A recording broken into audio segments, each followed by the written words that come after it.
자존심 강한 독일이 한국에게 고개를 숙였습니다. 곧 다가오는 겨울에 독일은 필요한 에너지를 확보하지 못해 에너지를 구걸하는 것은 물론 운반의 어려움을 겪고 있는데요. 이 문제를 해결할 방법이 오직 한국밖에 없다고 합니다. 올라프 숄츠 총리가 직접 한국에 전화를 하면서 10조 원 규모의 투자를 약속하는 한편 한국에게 그동안의 인연을 생각해 도와달라는 말까지 하며 한국을 향해 저자세를 보였다고 하는데요.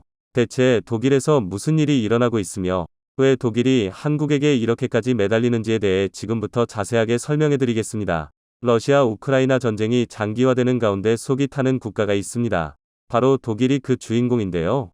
간경한 반 러시아 전선의 중심 국가로 유럽에서 주도적으로 러시아 반대 세력을 형성한 가운데 러시아는 이런 독일에게 본때를 보여주겠다며 독일의 약점을 틀어쥐면서 실력 행사에 나섰죠. 처음에는 독일은 러시아의 협박에 아무렇지 않은 모습을 보였습니다. 그러나 시간이 지나고 러시아가 가진 무기가 슬슬 효력을 발휘하는 겨울로 넘어서면서 러시아가 가진 무기는 바로 천연가스. 독일은 예전부터 싼 가격에 공급되는 러시아 천연가스를 이용해 대부분의 에너지 자원을 러시아에서 수입했습니다. 원전을 비롯해 친환경 에너지원 확보를 위해 발전소를 건립했으나 사실 그것만으로 독일 경제를 굴리기에는 턱도 없는 것이 현실인데요. 그리고 러시아가 천연가스 밸브를 잠그는 행동을 통해 독일이 얼마나 에너지 문제에 있어 취약한 국가인지 드러났습니다. 당장 가스 공급이 원활하지 않다 보니 독일 전역에서 에너지 수급을 요구하는 시민들의 원성이 빗발쳤죠. 우크라이나 전쟁의 여파로 독일 시민들이 피해를 보게 된 것입니다. 이미 보유하고 있는 천연가스를 모조리 사용해도 올해 겨울에는 얼어 죽는 사람이 나올 수도 있다는 불길한 예측이 경제 전문가들 입에서 나오면서 독일 시민들은 패닉에 빠졌죠. 이뿐만 아니라 향후 수입할 천연가스 가격도 독일 시민들에게 공포로 다가왔습니다.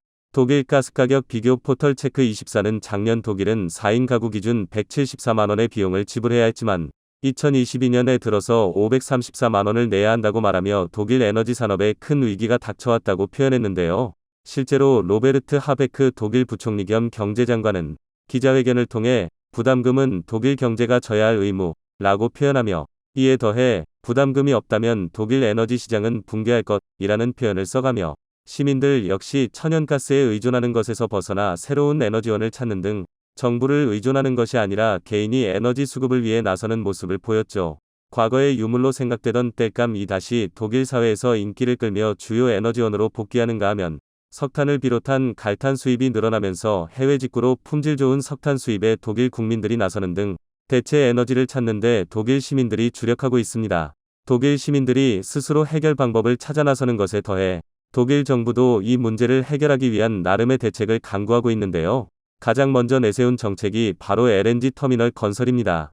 월스트리트 저널 WSJ에 따르면 독일 경제부는 에너지 기업 알베에 그룹, 네덜란드 가스니와 브룬스베텔 LNG 터미널 건설을 위한 양해각서를 체결했다고 밝히며 러시아 에너지 수입 의존도를 줄이겠다고 밝혔습니다. 싸서 러시아에 다량의 에너지를 의존했던 결과를 부랴부랴 LNG 터미널 건설로 회복하고자 했던 것인데요.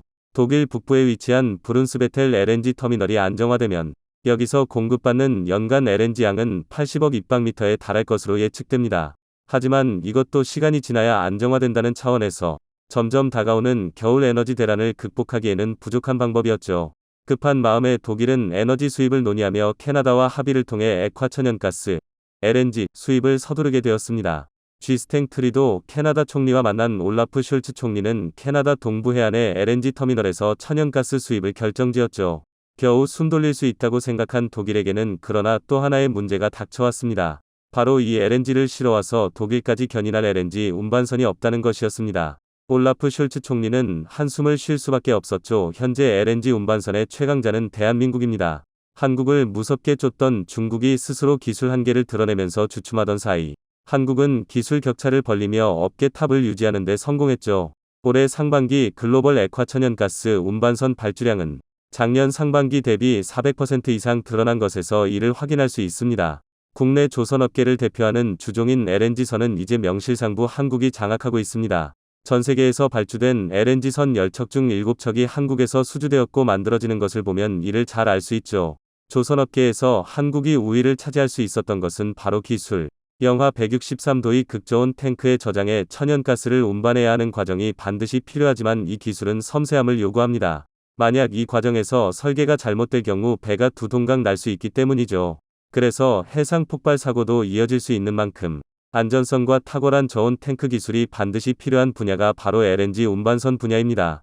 일찍부터 극저온 탱크 기술을 보유했고 탁월한 실력을 보였기에 한국은 최강자 자리에서 내려오지 않았습니다. 그러나 2010년대 들어 중국이 인력을 투입해 저가 상품을 만들었고 한국보다 더 싼 가격에 LNG 운반선을 만들 수 있다는 소식에 중국이 한국의 뒤를 이어 LNG 운반선 왕좌를 차지했던 적이 있습니다. 하지만 중국은 이 자리를 그렇게 오래 유지하지 못했죠. 인건비를 이용해 저가의 LNG 운반선을 만들 수는 있었어도 기술은 한국을 따라잡지 못했기 때문입니다. 후둥충화조선이 건설했던 LNG선 글래드스톤호가 대표적인데요. 한국보다 싼 가격에 건조가 가능해 주목을 받았지만 2018년 호주 인근 해역에서 엔진 고장으로 움직이지 못해 막대한 피해를 끼쳤던 선박이죠. 결국 중국의 민낯을 확인한 여러 에너지 회사들은 믿을 수 있는 한국에 다시 LNG선을 의뢰하게 되었고 한국이 계속해서 LNG선의 강자로 지금까지 그 명성을 잇고 있습니다. 한 차례 빼앗긴 과거를 잊지 않고 한국은 절치부심하며 기술은 물론이고 압도적인 건조 능력으로 최근 Q클래스 LNG선 생산에 박차를 가하며 중국과 격차를 벌리고 있습니다. 운송 용량이 20만 세제곱미터를 넘는 선박을 Q클래스 선박이라고 부르며 한 척당 가격이 3천억이 넘는데요. 이 선박을 만들 수 있는 곳은 한국밖에 없습니다. 한국조선해양, 대우조선해양, 삼성중공업 등 소위 말하는 빅3만 일을 만들 수 있죠. 중국에서도 Q클래스에 해당하는 선박을 만들고자 노력했지만 거대한 규모를 한 번에 제조하는 것은 아무리 인력을 동원해도 불가능할 정도로 한국 조선업체들은 압도적인 기술력을 자랑하고 있죠. 이 밖에도 한국 조선업계 최강자들은 세계 첫 이중연료 엔진을 개발하며 다른 국가의 조선 기술을 아득히 뛰어넘는 성과를 기록했습니다. 현대중공업이 세계 최초로 저압식 액화천연가스 LNG 이중연료 엔진을 만든 것이 바로 그것인데요. 19,000마력급의 이 엔진은 LNG와 디젤 연료를 선택적으로 사용, 오토사이클 시스템을 적용해 저압으로 연료를 공급할 수 있습니다. 이렇게 되면 기존 선내 연료 공급 시스템을 단순화시킬 수 있죠. 이를 통해 대기 중 질소산화물과 메탄 배출을 크게 줄일 수 있어 친환경 기조로 방향을 틀고 있는 유럽의 기준을 맞추게 되었습니다. 다른 국가에서는 엄두도 못 내는 일을 한국은 해내고 있죠. 독일에게 필요한 물건이 한국에 있는 것인데요. 올라프 숄츠 독일 총리 입장에서는 대규모 LNG 운반을 통해 독일 에너지 대란을 해결해야 하는 상황. 한국을 통하지 않고서는 이 계획이 불가능하다는 것을 깨닫고 급하게 한국을 방문, 한국에게 도와달라고 애원한 것입니다. 독일 말고도 유럽 국가를 비롯 에너지 문제를 겪고 있는 많은 국가들이 징검다리 에너지라고 평가를 하는 액화천연가스 LNG를 원하고 있기에 이를 운반할 수 있는 LNG 운반선 수요는 폭증했습니다. 영국 조선해운시황 분석기관 클락스 리서치에 따르면 LNG선 선가는 7월 기준 2억 3,500만 달러로 6월에 비해 500만 달러가 오른 가격을 기록했습니다. 품질 좋은 LNG 운반선의 대부분을 한국이 장악하고 있기에 지금부터 발주를 넣는다고 해도 기한 내에 생산하는 것은 불가능에 가까운 것이 현실. 사태를 파악한 국가들은 이미 한국의 대규모 물량을 수주하는 등 발빠르게 움직임을 보였습니다. 독일은 발빠른 움직임을 보이지 못한 국가인데요. 그렇기에 올라프 숄츠 총리가 직접 한국을 방문, 한국의 도움을 요청한 것입니다. 하지만 한국 정부 입장에서도 독일의 요청에 답변을 빠르게 줄 수 없는 형편인데요. 이미 대기를 하고 있는 중동의 국가들을 비롯 미국에서도 가스 운반에 한국 LNG선을 미리 예약해 놓았기에 독일이 가용할 수 있는 LNG선은 한정적이죠. 그렇다고 함부로 중국이나 일본 등 기술이 떨어지는 국가에게 LNG선을 요청했다가 사고라도 발생하면 문제가 크기에 독일 입장에서는 이러지도 저러지도 못하게 되었습니다. 10조 원어치의 대규모 LNG선 계약을 약속했음에도 불구하고 독일이 원하는 양의 LNG선을 받는 것은 불가능하죠. 과연 독일은 한국의 마음을 사로잡아 원하는 물량을 받아낼 수 있을까요? 점점 더 가치가 상승하는 한국 LNG선의 순항에 박수를 보내며 한국 LNG 운반선이 전세계 표준 운반선으로 완전히 자리잡길 기원해보겠습니다. 최근 중국 조선소들이 바쁘게 움직이고 있습니다. 누적 수주량이 전년 대비 21%나 증가했으며 세계 점유율도 67%로 올라갔습니다. 영국 조선해운시황 전문기관인 클락스 리서치에 따르면 지난 5월 선박 발주량 79척 가운데 중국이 141만 CGT, 52척, 68%, 한국이 51만 CGT, 17척, 25%를 수주한 것으로 나타났습니다. 이처럼 올해 중국 조선업은 겉으로 보기에는 더없이 화려해 보입니다. 하지만 속내를 들여다보면 그렇지 않습니다. 글로벌 선사들이 중국향 조선업 발주를 이어가는 이유는 오로지 가격 때문입니다. 중국 조선소들은 2023년인 지금도 여전히 물량 공세로 저가 수주전에 적극 뛰어들고 있습니다. 실제로 얼마 전 중국 조선업체인 양쯔장조선은 글로벌 2위 선사인 머스크와 약 1조 9천억 원 규모의 8000TEU, 1TEU는 20피트짜리 컨테이너 1개, 금 메탄올선 8척을 건조하는 계약을 맺었습니다. 하지만 양쯔장조선이 이 수주를 따낸 것은 한국 조선소보다 무려 1000억 원 이상 낮은 가격을 써냈기 때문입니다. 또 양쯔장조선은 CMA CGM으로부터 메탄올을 연료로 사용하는 24000TEU급 컨테이너선 최대 10척의 건조 일감을 확보했는데 이 역시 가격을 정말 낮게 써냈기 때문입니다.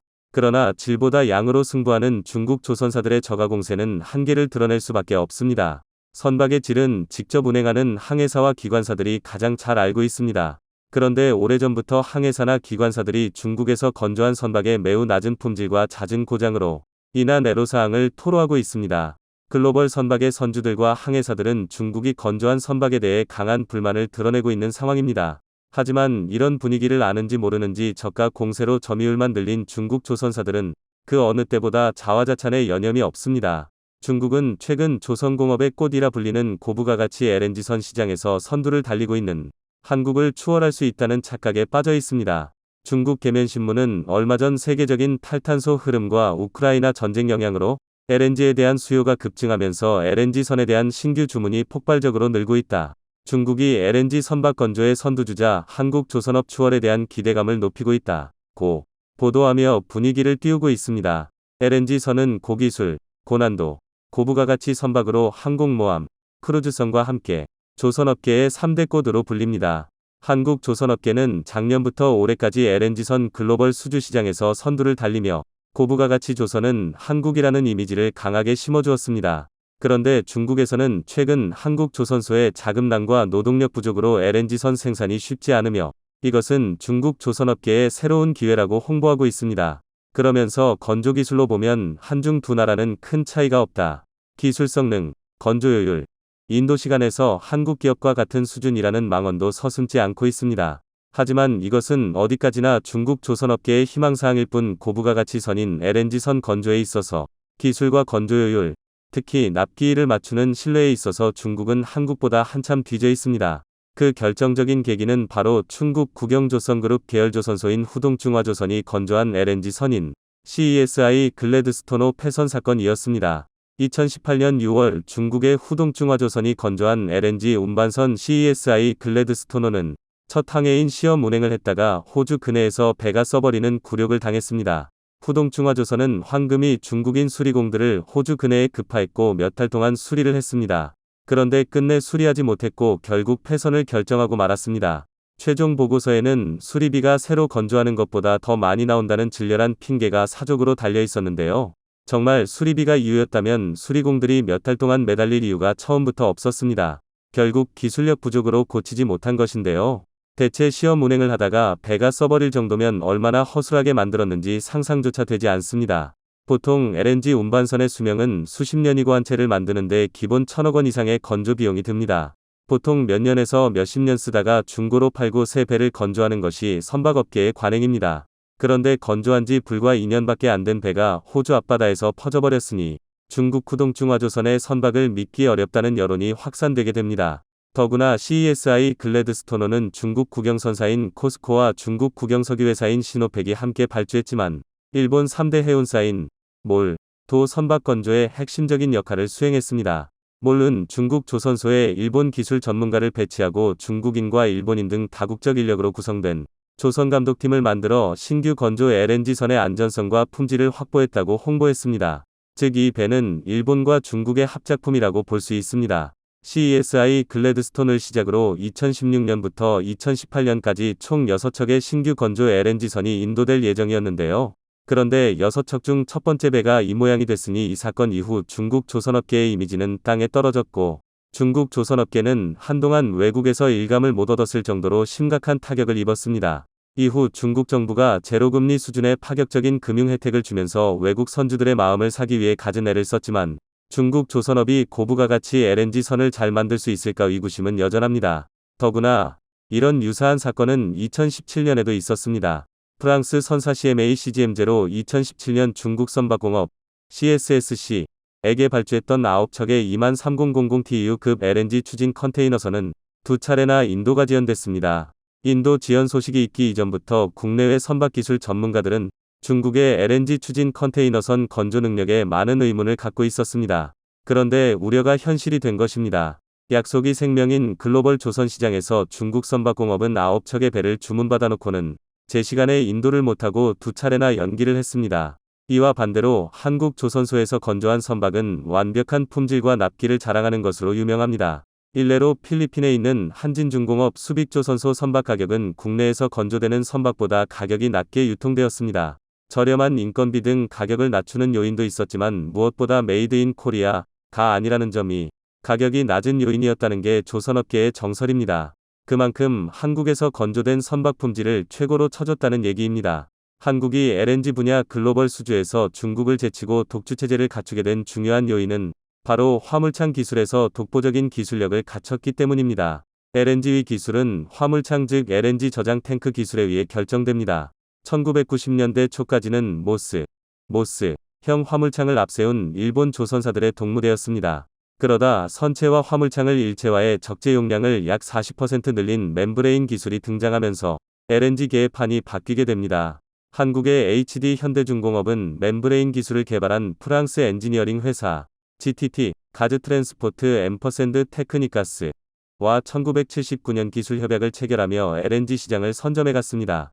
이후 대우조선해양, 삼성중공업까지 나서 멤브레인형 화물창 제작에 필요한 주변 기술 개발의 속도가 붙었고 그 결과 1990년대 후반부터 국내 조선 3사는 LNG 운반선 시장의 리더로 떠올랐던 것입니다. 중국 후동중화조선이 만들고 만든 지 2년 만에 폐선된 CESI 글래드스토노의 경우 엔진 결함이 있었던 것으로 알려졌는데요. 한국 HD 현대중공업은 멤브레인형 기술에 기반해 하이맥스, HMIEX라는 독자 화물창을 개발하고 운항 도중 자연 기화되는 가스를 잡아채 연료로 다시 활용하는 이중연료 추진 시스템을 개발했습니다. 그럼에도 엔진 결함은 없었습니다. 이처럼 기술적 차이뿐 아니라 결정적으로 중국 조선사들은 납기일을 잘 못 맞추는 것으로 유명합니다. 1년 전에도 중국 조선업계는 코로나19에 따른 지역 봉쇄로 납기일을 맞출 수 없다며 불가항력을 선언했습니다. 중국 정부가 상하이를 비롯해 강력한 봉쇄로 도시 기능을 정지시켜버리자 근로자들이 출퇴근조차 할 수 없는 상황이 된 중국 조선소들은 선박 건조 일정이 멈춰버렸고 납기일을 맞출 수가 없었던 것입니다. 2020년은 더 심각했습니다. 신종 코로나의 직격탄을 맞은 중국 조선소들은 납기 지연이 속출했고 오죽하면 중국국제무역촉진위원회 CCPT는 조선업체 불가항력 포스머주어 확인서를 발급한다고 공식 발표했을 정도입니다. 조선업계에서 불가항력 선언은 폭풍 우, 지진, 홍수, 태풍 등과 같이 자연적인 불가항력으로 인해 매도인이 통제할 수 없는 것을 의미하는데요. 불가항력으로 인한 계약 불이행은 조항에 의해 면책되는데 이처럼 불가항력 확인서를 남발해버리는 것은 선주들 입장에서는 어이가 없을 수밖에 없는 대목입니다. 중국은 뒤늦게 무조건적인 저가 수주로 부활을 꿈꾸고 있지만 이마저도 쉽지 않아 보입니다. 중국 조선업의 시장 점유율이 크게 늘자 미국을 비롯한 서방 국가들이 제동을 걸려는 움직임을 보이고 있습니다. 독일 조선해양산업협회 VSM은 최근 발간한 연례보고서를 통해 독일 정부의 종선업 정책의 근본적인 변화를 촉구했습니다. 핵심은 중국 조선업계의 의존도를 줄이고 유럽의 경쟁력을 높여야 한다는 것이었습니다. 그러면서 이렇게 지적했습니다. 25년 전 유럽연합 EU는 조선업에 대한 지원을 중단하기로 결정했다. 하지만 중국은 정반대로 조선소와 해운회사의 국가 지원을 아끼지 않았다. 이후 중국에 대한 유럽 해운업계의 선박 공급 의존도는 너무 커졌고 이제부터라도 중국에 대한 지나친 의존을 줄여가야 한다. 중국의 시장 교란 행위 역시 높아짐에 따라 발생하는 위험, 즉 조선업 공급망 위험에서 벗어나자는 의미입니다. 이미 EU를 포함한 서방 해운사들은 신조선 발주에서 중국 조선사들을 배제해가고 있습니다. 조선업 전문가들은 이러한 흐름이 한국에 유리하게 전개될 것으로 보고 있습니다. 유럽이 원하는 고부가 가치 선박을 제조할 기술력을 가진 나라는 한국 이외에는 드문데다가 중국으로 가려던 물량까지 소화할 수 있는 나라는 지금 한국 이외에 대안이 없기 때문입니다. 최근 우크라이나 상황이 장기전으로 돌입하면서 국제사회가 의견을 대립하고 있습니다. 장기간의 군사적 대치 상황으로 글로벌 공급망과 에너지난이 유발되는 가운데 누군가는 이번 일로 많은 이익을 보고 있고 누군가는 또 커다란 손해를 보고 있어 같은 동맹국 그룹에 있지만 갈수록 의견 차이가 생길 수밖에 없습니다. 최근엔 한국이 안보 위협을 느끼는 유럽과 중동 등 전 세계를 대상으로 방산무기 수출을 늘려가자 일부 국가들에선 우크라 상황으로 방산 대국이 된 한국이 우크라의 군사물자를 직접 지원해야 한다는 황당한 주장까지 나오고 있는 상황입니다. 미국과 유럽 등 주요 서방 국가들이 우크라이나에 직접적인 무기 지원을 하는 이유는 인도적인 지원이 아니라 동유럽과 붙어 있어 유럽 대륙과 생활권을 공유하는 우크라이나가 러시아에게 넘어간다면 유럽의 안보 불안과 국방비용 증가 등 여러 가지 계산에서 불리하기 때문에 직접적인 지원에 나서고 있습니다. 이에 반해 한국은 우크라이나에게 직접적인 빚이 없으며 우크라이나가 한국전 참전국도 아니지만 현재까지 도의적으로 방탄헬멧과 구호용품 등 비살상 물자를 지원해주고 있습니다. 반면 군수물자 위주로 지원하는 서방 국가들은 최근 우크라이나 지원 예산과 금액이 너무 커져 부담감을 느끼는 가운데 한국의 방산장비가 좋다는 소식을 들었는지 한국의 지원을 촉구하고 있다는 소식이 나오고 있지만 얼마 지나지 않아 한국의 이런 주장을 한 사실을 후회하는 상황이 나오고 있습니다. 관련 소식을 자세히 알아보겠습니다. 몇 시간 전 노르웨이의 요나스 총리는 자국에 위치한 레나 군사기지에서 기자회견을 열고 독일로부터 레오파르트 전차 54대를 주문하겠다는 발표를 했습니다. 이어서 상황을 지켜본 뒤 18대를 추가로 구매할 수도 있다는 가능성을 남겨두었습니다. 노르웨이는 원래 이보다 더 많은 수의 최신형 전차를 구매하려던 계획이었으나 우크라이나 상황을 분석한 뒤 전차보다는 군사용 드론과 장거리 자주포 등을 더욱 늘려야 한다는 결론을 내리고 전차 구매 물량을 축소했습니다. 노르웨이 차세대 전차 사업에서 막판까지 독일과 함께 경쟁하던 우리나라의 K2 흑표 전차는 아쉽게 고배를 마셨지만 독일제 레오파르트가 선정되는 과정에서 실질적인 전차의 성능과는 관계없는 다양한 요소들이 반영된 것으로 드러나 전차의 성능을 직접 시험평가한 노르웨이 군 당국은 K2 흑표를 선정하지 못해 상당히 아쉽다는 입장을 내비치고 있다는 소식입니다. 노르웨이의 요나스 총리는 독일 전차를 구매하겠다는 발표를 하면서 동시에 독일과의 관계를 더욱 강화하는 계기가 될 것이라고 언급한 만큼 유럽연합과 나토의 핵심 국가인 독일의 정치적 영향력이 레오파르트 구매 결정에 큰 영향을 줬다는 분석입니다. 무엇보다 노르웨이 군 당국은 독일 전차보다 한국의 흑표가 가격도 훨씬 저렴해 같은 예산으로 더욱 많은 물량 공급이 가능하며 어떤 상황에서도 안정적인 기동성을 보장하고 현재 노르웨이군이 한국의 K9 자주포와 시너지가 좋은 방산무기는 K2 흑표가 가장 적합하다는 의견을 냈습니다. 물론 독일제 레오파르트 역시 흑표와 마찬가지로 세계 최정상급의 성능을 자랑하는 전차이지만 유일하게 단점으로 작용하는 차이점이 있습니다. 빠르고 정확한 납기가 불투명하다는 것입니다. 노르웨이는 독일산 전차가 2026년을 시작으로 2031년까지 단계적으로 인도될 예정이라고 밝혔지만 독일 현지의 레오파르트 제조 사정을 알고 있는 관계자들은 현실적으로 이런 납기가 어렵다는 의견을 내고 있습니다. 얼마 전 폴란드에서 한국산 전차를 대량 구매한 이유도 독일 전차가 비싼 것도 있지만 생산량 부족과 납기 지연이 가장 큰 원인으로 작용했다는 것이 원인으로 지목됐을 정도입니다. 그만큼 독일과 정치적인 관계를 고려해 언제 받을지도 모르는 전차를 주문한 노르웨이는 한동안 전차 전력에 공백이 생길 우려가 나오고 있습니다. 다만 한편으로는 흑표의 노르웨이 수주 실패가 오히려 긍정적인 요소로 작용할 수 있는 상황입니다. 먼저 국내 방산업계 관계자들은 지난 2년 가까이 노르웨이가 몇 대 안 되는 도입 물량을 가지고 K2 흑표와 레오파르트를 저울질하면서 수많은 검증 시험을 요구했고 한국은 이에 응했습니다. 그런데 노르웨이의 예상보다 K2 흑표에 대한 시험 결과가 좋게 나오니 지난 1년간 K2 흑표 도입 협상을 절충교역으로 진행하자며 NSM 대한미사일과 흑표를 맞바꾸거나 아니면 노르웨이산 고등어와 흑표를 바꾸자는 제안을 하기도 했습니다. 이미 한국은 장거리 지대함 미사일 개발을 완료해 실전 배치를 앞두고 있는 만큼 노르웨이와의 수지타산이 맞지 않는 절충교역을 할 필요가 없었고 다른 국가와의 협상에서 안 좋은 선례를 남길 우려가 있었습니다. 게다가 한국이 유럽 내 자주포 시장을 평정하고 동유럽 군사무기 시장을 장악해 나가자 유럽연합과 나토를 주도하는 독일이 한국을 견제하고 있는 것으로 보입니다. 이번 노르웨이 전차 사업 결과를 보아도 그렇고 현지의 독일 언론사들은 일제히 세계 무기 수출 4위를 눈앞에 두고 있는 한국이 이번 우크라이나 상황에 가장 많은 반사이익을 보았다며 도의적으로 우크라이나에 대한 무기 지원에 나서야 한다는 주장이 나오고 있습니다. 하지만 한국 측에서 이에 동의할 수 없는 이유가 있습니다. 먼저 한국의 무기 수출은 현재 생산량이 턱없이 부족한 미국과 독일 등 기존 방산 강국들이 공급난에 빠져 있는 상황에 유럽의 안보를 지켜주기 위한 단비 같은 존재가 되었는데, 이는 전 세계 유일한 분단국가인 한국이 외부 세력의 국방과 안보를 맡기지 않고 자주국방을 이루기 위해 끊임없이 군사기술 연구개발에 투자한 결과입니다.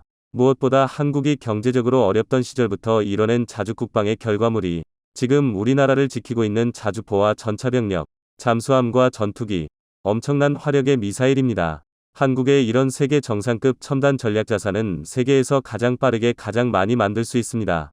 대표적으로 우리나라가 현재 운용 중인 K9 자주포의 경우 미국의 자주포 1500대와 중국의 자주포 2200대보다 훨씬 많은 3040대를 운용하고 있을 정도로 굉장히 작은 땅에서 엄청난 대수의 자주포를 굴리고 있습니다.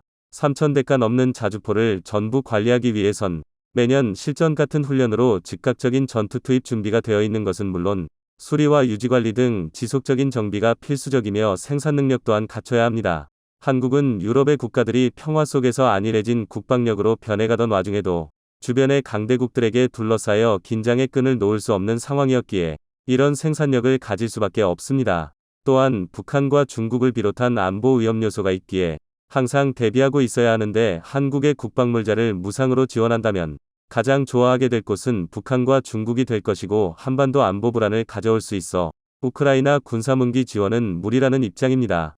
그리고 한국이 군사무기 지원을 하게 되면 독일과 같은 유럽 국가들이 경제적으로 부담을 덜게 됩니다. 현재 독일은 자국 내 포탄과 탄약이 부족할 정도로 우크라이나에 지원을 하고 있는데, 한국이 지원에 합세하면 잠시 숨을 돌리고 자국 생산 물량 확보에 여유가 생긴다는 것입니다. 즉 한국이 국방력과 경제적으로 손해를 보는 만큼 제3국가들이 이익을 보는 것입니다.